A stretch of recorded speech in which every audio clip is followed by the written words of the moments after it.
Book, The Psychology of Money, Chapter 17, The Seduction of Pessimism. Optimism sounds like a sales pitch. Pessimism sounds like someone trying to help you. For reasons I have never understood, people like to hear that the world is going to hell. Quoted by historian McCloskey.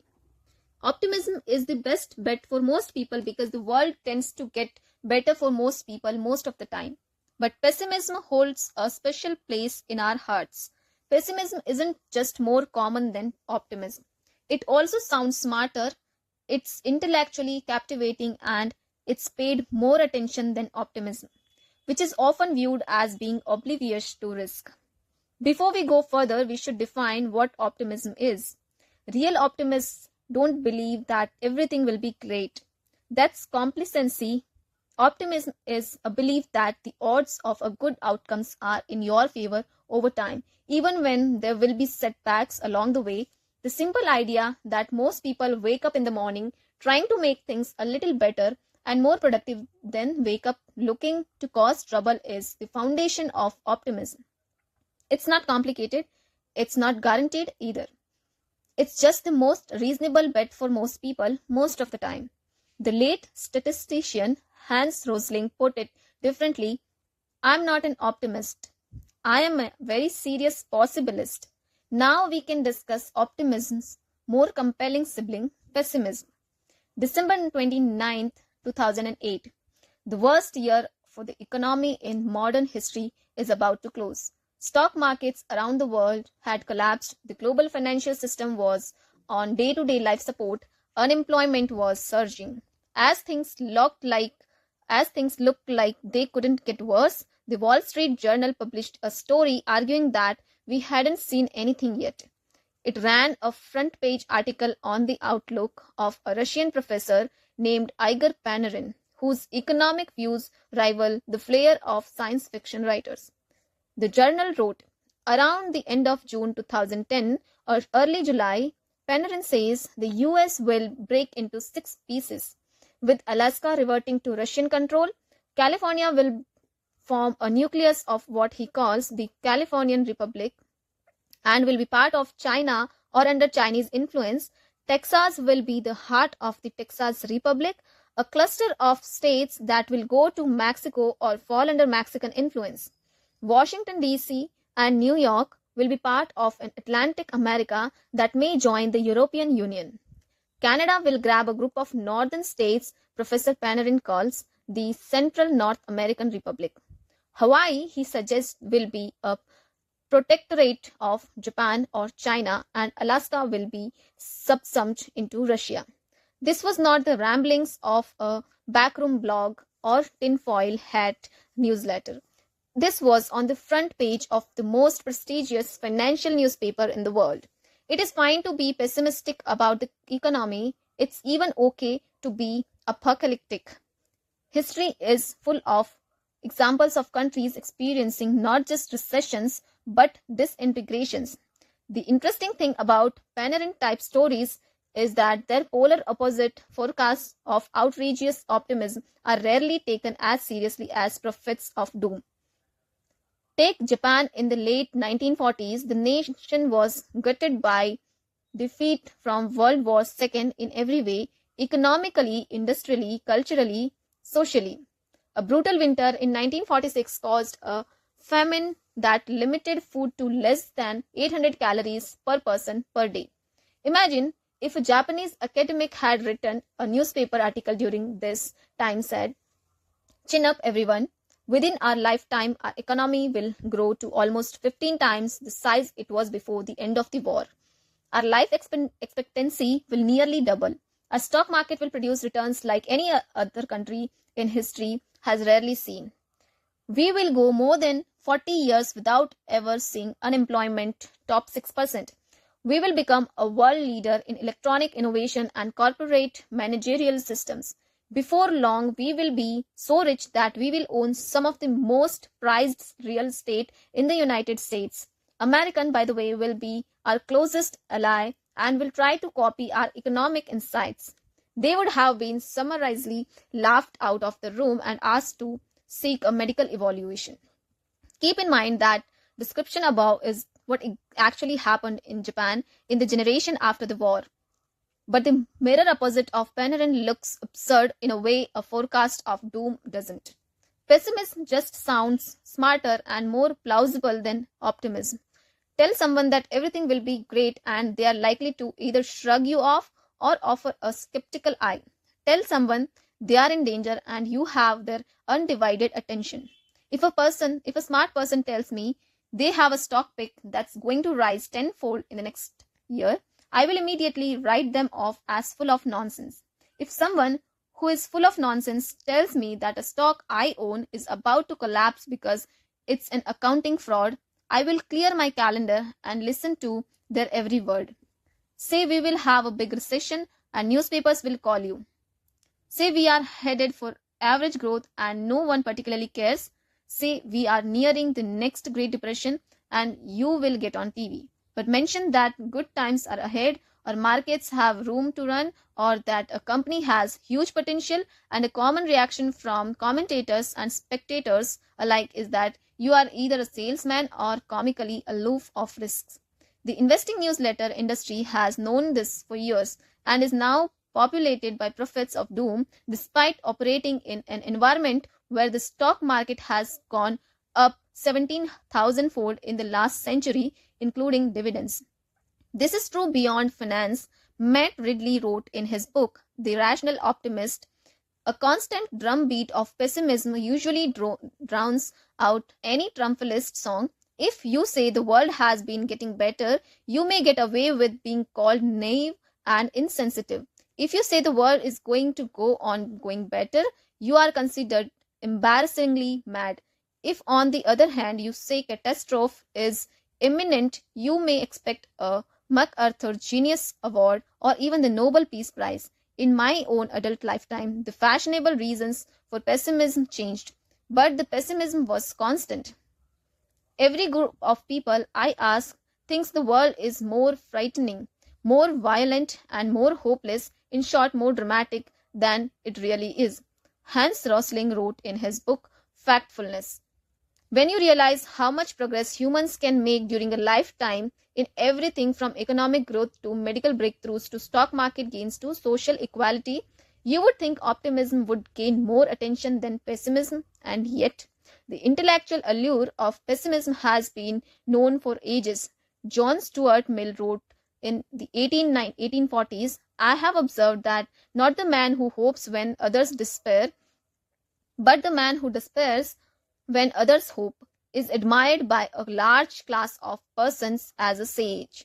The question is why and how does it impact how we think about money? Let's repeat the premise that no one is crazy. There are valid reasons why pessimism is seductive when dealing with money. It just helps to know what they are to ensure we don't take them too far. Part of it is instinctual and unavoidable. Kahneman says the asymmetric aversion to loss is an evolutionary shield. He writes, when directly compared or weighted against each other, losses loom larger than gains. This asymmetry between the power of positive and negative expectations or experiences have an evolutionary history. Organisms that treat threats as urgent than opportunities have a better chance to survive and reproduce. But a few other things make financial pessimism easy, common, and more persuasive than optimism. One is that money is ubiquitous, so something bad happening tends to affect everyone and captures everyone's attention. That isn't true of, say, whether a hurricane barreling down on Florida poses no direct risk to 92% of Americans, but a recession barreling down on the economy could impact every single person, including you, so pay attention. This goes for something as specific as the stock market. More than half of all American households directly own stocks. Even among those that don't, the stock market's gyrations are promoted so heavily in the media that the Dow Jones Industrial Average might be the stockless household's most watched economic barometer. Stocks rising 1% might be briefly mentioned in the evening news, but a 1% fall will be reported in bold, all caps letters, usually written in blood red. the asymmetry is hard to avoid. And while few question or try to explain why the market went up, isn't it supposed to go up? There is almost always an attempt to explain why it went down. Are investors worried about economic growth? Did the Fed screw things up again? Are politicians making bad decisions? Is there another shoe to drop?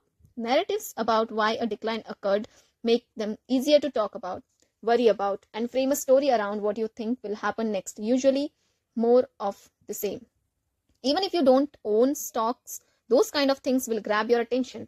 Only 2.5% of Americans owned stocks on the eve of the great crash of 1929 that sparked the Great Depression.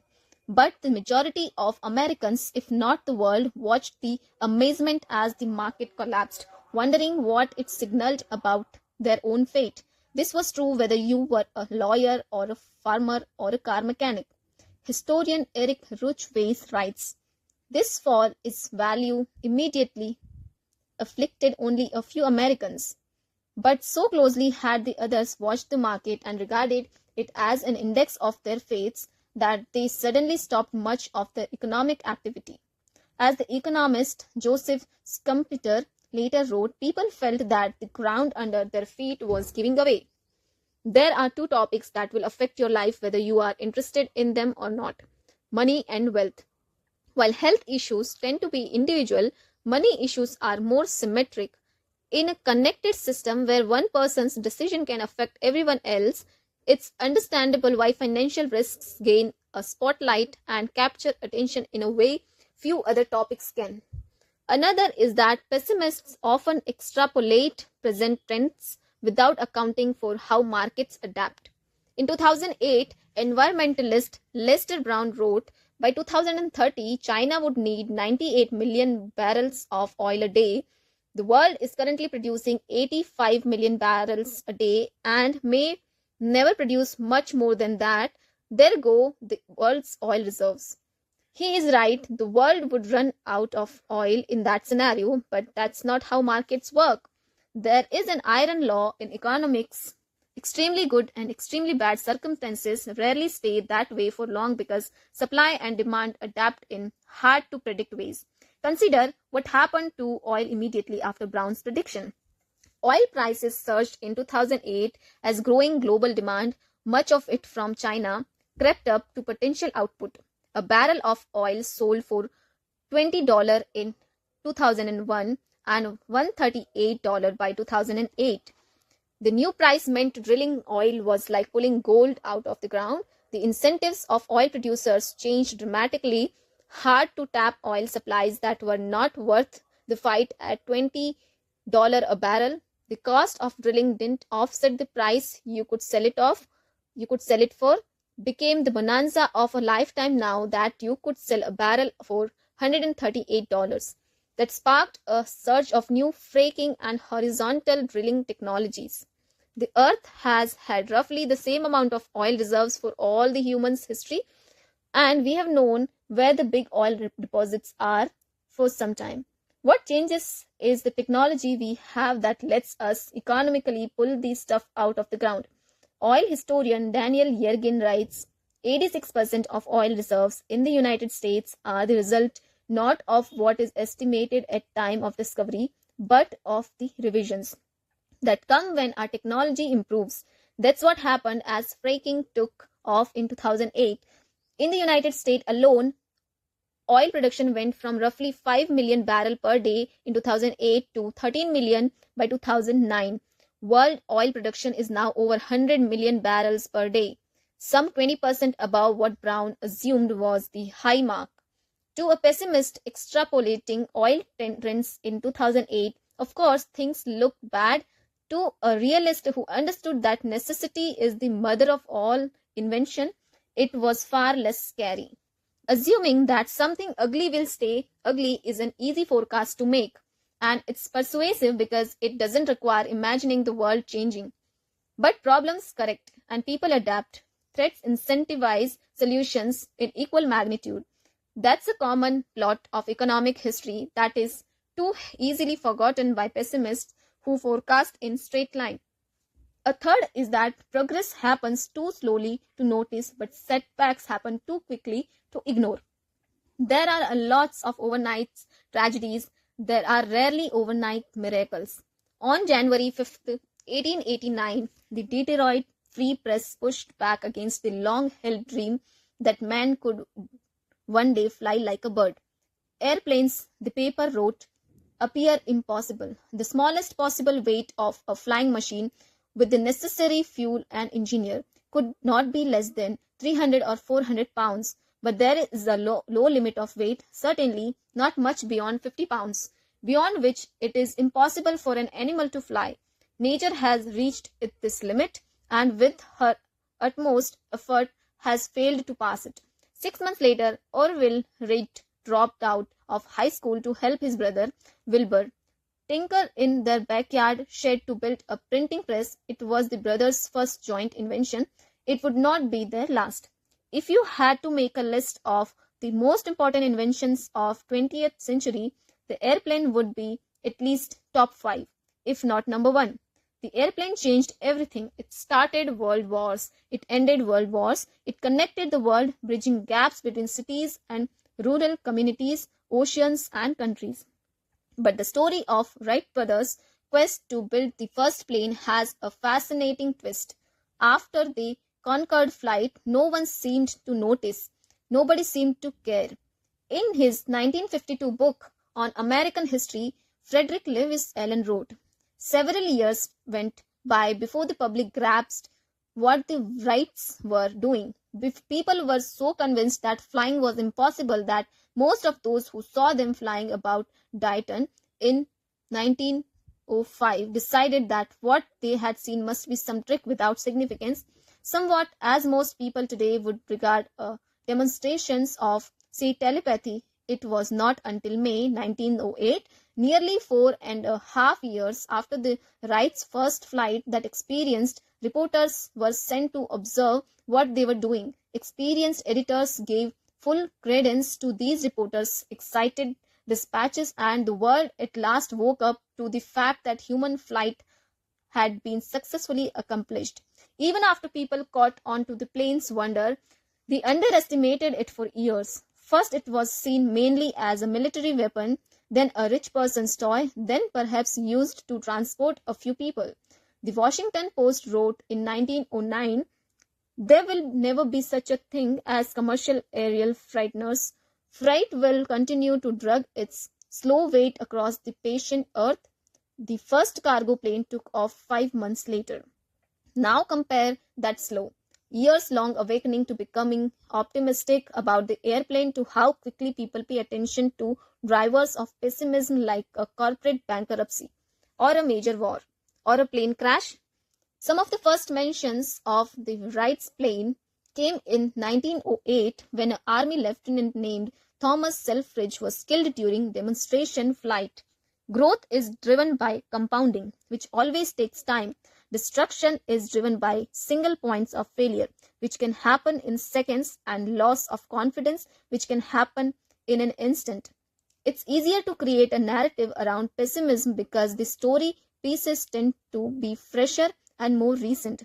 Optimistic narrative require looking at a long stretch of history and developments which people tend to forget and take more effort to piece together. Consider the progress of medicine. Looking at the last year will do you little good, and any single decade won't do much better. But looking at the last 50 years will show something extraordinary. For example, the age-adjusted death rate per capita from heart disease has declined more than 70% since 1965, according to the National Institute of Health. A 70% decline in heart disease death is enough to save something like 500,000 Americans' lives per year. Picture the population of Atlanta saved every year. But since that progress happened so slowly, it captures less attention than quick, sudden losses like terrorism, plane crash, or natural disasters. We could have a Hurricane Katrina 5 times a week, every week. Imagine how much attention that would receive, and it would not offset the number of annual lives saved by the decline in heart disease in the last 50 years. The same thing applies to business, where it takes years to realize how important a product or company is, but failure can happen overnight. And in stock markets, where a 40% decline that takes place in 6 months will draw congressional investigations, but 140% gain that takes place over 6 years can go virtually unnoticed. And in careers where reputations take a lifetime to build and a single email to destroy, the short sting of pessimism prevails while the powerful pull of optimism goes unnoticed. This underscores an important point made previously in this book. In investing, you must identify the price of successes, volatility, and loss amid the long backdrop of growth and be willing to pay it. In 2004, the New York Times interviewed Stephen Hawking, the scientist whose incurable motor neuron disease left him paralyzed and unable to talk at age 21. Through his computer, Hawking told the interviewer how excited he was to sell books to lay people. "Are you always this cheerful?" the Times asked.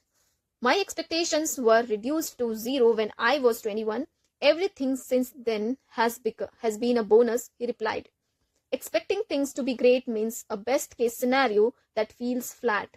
Pessimism reduces expectations, narrowing the gap between possible outcomes and outcomes you feel great about.